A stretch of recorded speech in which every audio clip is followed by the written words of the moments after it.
I never knew a single sentence in a language I wasn't supposed to understand could detonate 15 years of marriage, but it did, right there in a sun-drenched penthouse overlooking the harbor, while my husband laughed with the seller and assumed I was deaf to every word.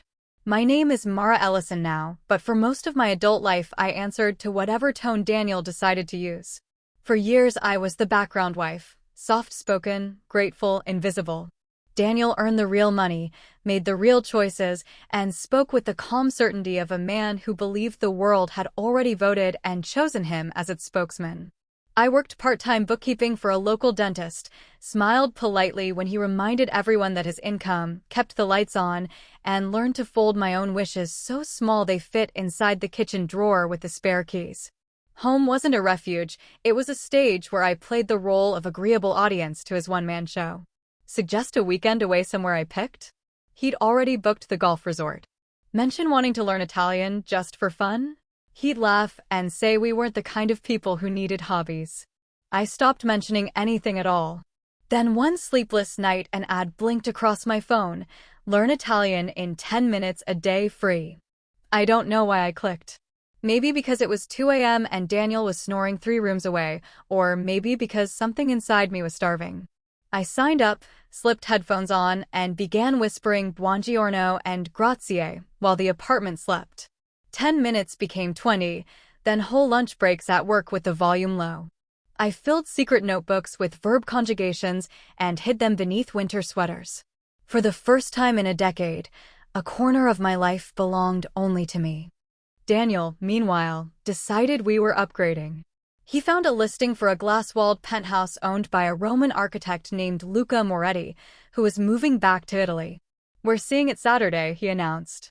No discussion, no question mark. I nodded the way I always did. Saturday came. Luca greeted us in flawless English laced with a warm Roman lilt. Daniel immediately switched to Italian, fluent from years of business trips I was never invited on, and I drifted to the windows, pretending to admire the view, while every neuron strained to catch the conversation I wasn't meant to follow. Daniel's translations to me were lazy crumbs. He says the building's fine. Nothing special about the neighbors. But Luca was saying the opposite. Top-tier management, quiet professionals, a community that looked out for one another. Then they moved to paperwork. Luca explained that in Italy sometimes one spouse's name goes on the initial contract for tax reasons, easily corrected later. He asked whose name Daniel preferred to start with. Daniel smiled, leaned in, and in rapid, crystal-clear Italian said, "Put it in mine alone for now. She won't notice. She never understands anything important anyway. I handle the money. I handle her." The harbor blurred.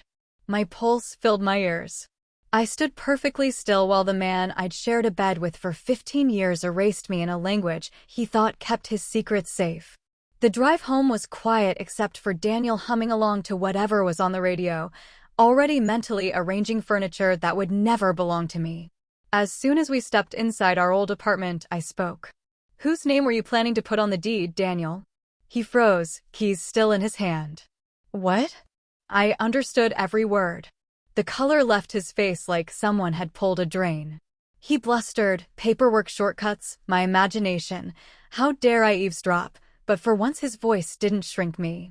I felt the new spine I'd been growing in secret hold me. Upright. 3 days later, he moved out to clear his head. I didn't beg him to stay. Instead, I called Luca. "You speak Italian," he said softly when I reached him, no surprise in his voice. I heard everything. A long breath on the line. "I thought you might have. My sister went through something similar. If you still want the penthouse, I'll hold it. And I'll knock 10% off the price. Some things are more important than money." I cried on the phone with a stranger who treated me more like family than my husband ever had. Divorce papers followed. Daniel tried anger, then charm, then cold silence. None of it worked. I took my half of our old place, got approved for my own mortgage, and moved into Luca's penthouse the week the papers were final. The first night I stood on my balcony, and watched the sun bleed gold across the water. No one told me to close the doors because of the breeze. No one corrected how I loaded the dishwasher.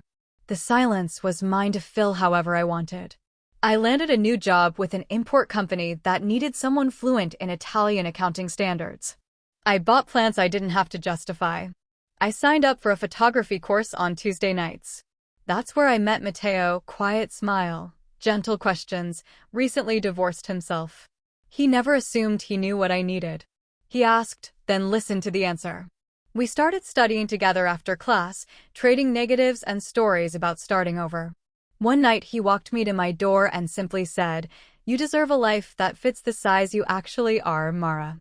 Then he left. No pressure, no script. A year later I stood in my kitchen, sunlight pouring over counters I chose, photographs I took lining the walls, when the intercom buzzed. Matteo's voice, warm and familiar. "I brought coffee and that lens you wanted to try. If you're free." I pressed the button to let him up, smiled at the harbor glittering outside my window, and realized the woman who once hid. Notebooks under sweaters now opened doors wide. Some explosions don't destroy. Some just clear the way.